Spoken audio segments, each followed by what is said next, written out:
بسم اللہ الرحمن الرحیم۔ حدیث نبوی صلی اللہ تعالی علیہ وسلم حضرت عبداللہ رضی اللہ تعالیٰ عنہ سے روایت ہے کہ نبی اکرم صلی اللہ تعالی علیہ وسلم نے ارشاد فرمایا، بے شک یہ قرآن اللہ تعالیٰ کا دسترخوان ہے، اس کے دسترخوان سے جو کھانا چاہو پسند کر لو۔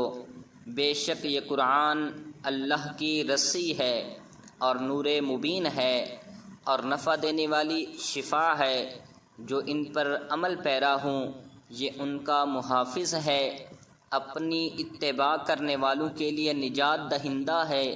یہ جھکے بغیر رضا مند کر لیتا ہے اور ٹیڑھا ہوئے بغیر سیدھا کر دیتا ہے، اس کے عجائبات ختم نہیں ہوتے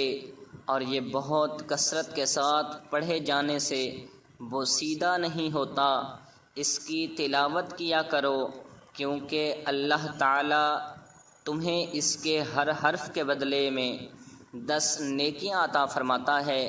اور میں یہ نہیں کہتا کہ الف لام میم ایک حرف ہے، بلکہ الف الگ، لام الگ اور میم الگ حروف ہیں۔ اللہ تبارک و تعالی ہمیں قرآن کریم پڑھنے کی توفیق عطا فرمائے، آمین ثم آمین۔